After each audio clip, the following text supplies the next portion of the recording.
So welcome back guys to class 8 में easy. तो आज नया टॉपिक स्टार्ट करते हैं, multiplication and division of rational numbers. So multiplication of rational number is nothing but p by q and r by s. अगर दो rational numbers हैं और उन्हें मल्टीप्लाई करते हैं तो p into r upon q into s. वो जो ऊपर दो न्यूमरेटर में है वो दोनों एक साथ मल्टीप्लाई होंगे, जो नीचे वाले डिनोमिनेटर में वो एक साथ मल्टीप्लाई होंगे। तो अगर मल्टीप्लाई करते हैं हम दो नंबर्स को, -9/11 इंटू -33/72, माइनस माइनस कट जाएंगे, कट के प्लस हो जाएंगे, और 9 इंटू 33 अपॉन 11 इंटू 72। तो हम जब इसे सॉल्व करेंगे तो 11/33 से कट के 3, 9/72 से कट के 8, तो 3/8। हमें सॉल्व भी करने की ज़रूरत नहीं पड़ी है, यहीं से सिंप्लीफाई हो गया और क्वेश्चन हमारा ईजी हो गया। सिमिलरली 10/27/9/25 करेंगे तो यहाँ पॉजिटिव या नेगेटिव है, आंसर में सिर्फ नेगेटिव आएगा।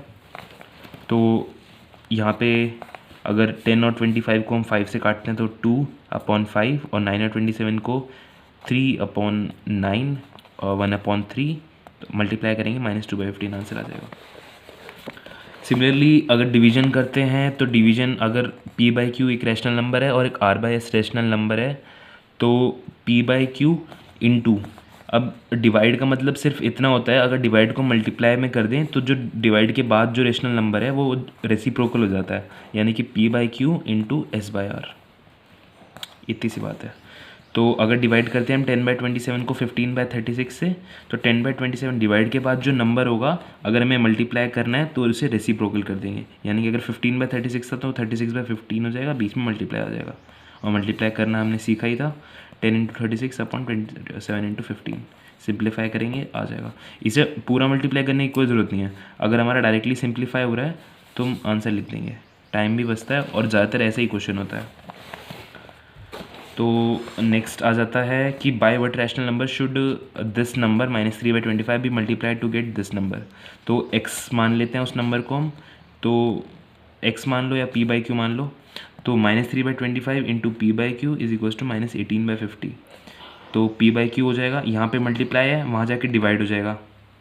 ओके, यहाँ मल्टीप्लाई है वहाँ जाके डिवाइड हो जाएगा, या फिर हमने क्रॉस मल्टीप्लिकेशन पढ़ा था, तो यहाँ पे 25 नीचे डिनोमिनेटर में, वहाँ मल्टीप्लाई कर देंगे ऊपर न्यूमरेटर में, यहाँ न्यूमरेटर में -3 है, डिनोमिनेटर में मल्टीप्लाई कर देंगे, तो यही आ गया ना 25 -3 नीचे, तो माइनस माइनस प्लस होता है। इसे सॉल्व करेंगे, सिंप्लीफाई करेंगे, आंसर आ जाएगा हमारे पास 3/1। ओके, तो नेक्स्ट प्रॉब्लम भी ऐसे सॉल्व कर लेंगे। तो अब आते हैं मल्टीप्लिकेशन और डिवीजन की प्रॉपर्टीज़ पे। तो सबसे पहले क्लोजर प्रॉपर्टी क्या कहती है हमें, अगर कोई भी दो रेशनल नंबर को मल्टीप्लाई करते हैं तो वो भी रेशनल नंबर ही आता है। ये एग्जांपल है इसका।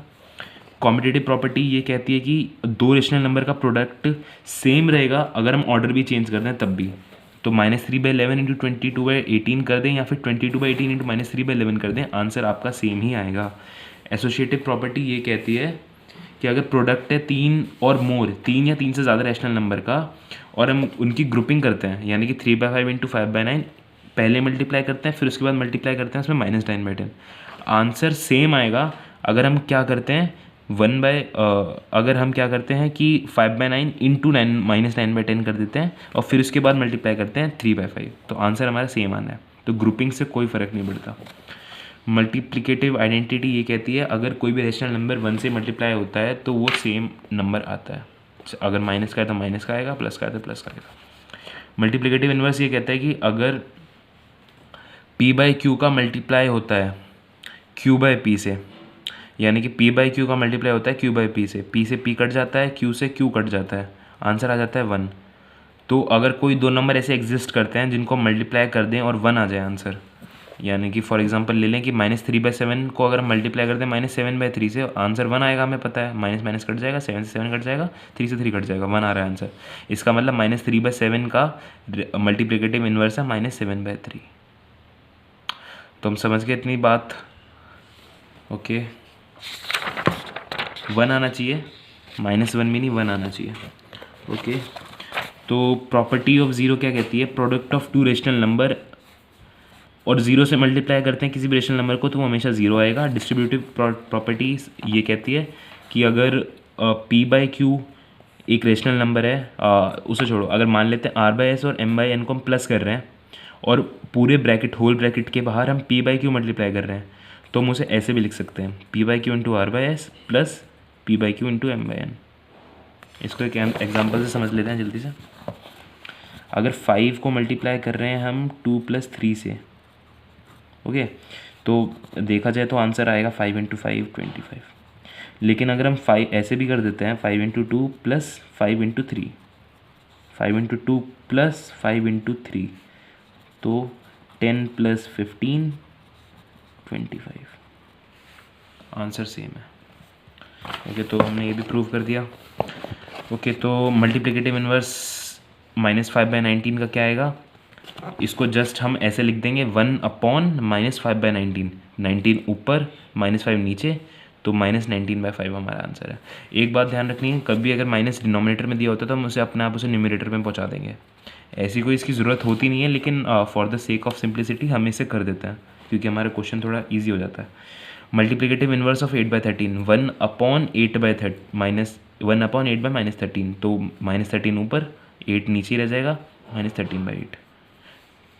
तो सिमिलरली दूसरे क्वेश्चन सॉल्व कर लेंगे। अब क्वेश्चन आता है मल्टीप्लिकेटिव इन्वर्स ऑफ 3/7 × 0। 3/7 × 0 क्या होता है, 0।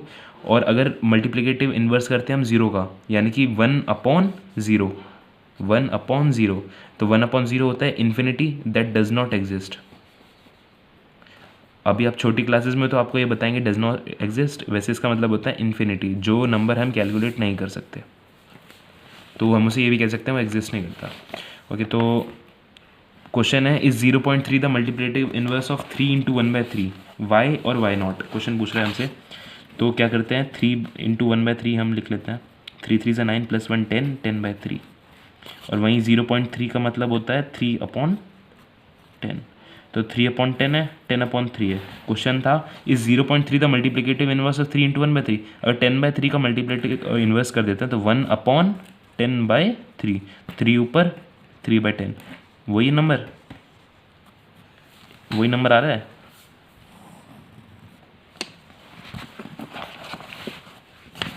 वही नंबर आ रहा है। मैं फिर से कर देता हूँ, 3 × 1/3, ये इसका मतलब होता है 3 × 3 = 9 + 1, ये 10/3 हो गया। और जो दूसरा नंबर है हमारे पास 0.3, इसका मतलब हो गया 3/10। क्वेश्चन में पूछा है हमसे कि is 0.3 the multiplicative inverse of 3 × 1/3। 0.3 multiplicative inverse है क्या इसका। अगर 0.3 को उल्टा कर दें, यानी कि इसका मल्टीप्लिकेटिव इन्वर्स कर दें, तो 1/10/3, तो 1/10/3 क्या होता है 3/10। तो हमारा सेम आएगा, इसका मतलब हमारा प्रूव हो जाता है, इसका आंसर आएगा यस। तो यूजिंग प्रॉपर्टीज़ एक क्वेश्चन कर लेते हैं जल्दी से। -3/10 × 5/6 प्लस -18/25, जल्दी से कर देते हैं। -3/10 × 5/6 प्लस, एक बात ध्यान रखनी है, माइनस का अगर साइन है तो ब्रैकेट में लिखना है, क्योंकि गलती होने के काफ़ी चांसेस रहते हैं, तो हम उसे ब्रैकेट में लिखना हम ज़्यादा आसान समझते हैं। तो सिंप्लीफाई कर लेते हैं ताकि हमारा क्वेश्चन ईजी बन जाए। तो ये आएगा -1/4 प्लस माइनस पॉजिटिव, सिंप्लीफाई कर लेते हैं, ये आ जाएगा 5, ये आ जाएगा 9। ओके, तो और सिंप्लीफाई ये नहीं हो रहा है, तो प्लस में आ जाएगा 27/125। तो इसे प्लस कर लेंगे तो हमारा आंसर आ जाएगा -17/500। आप वेरीफाई कर लीजिएगा, कोई डाउट होगा तो कमेंट में लिखिए।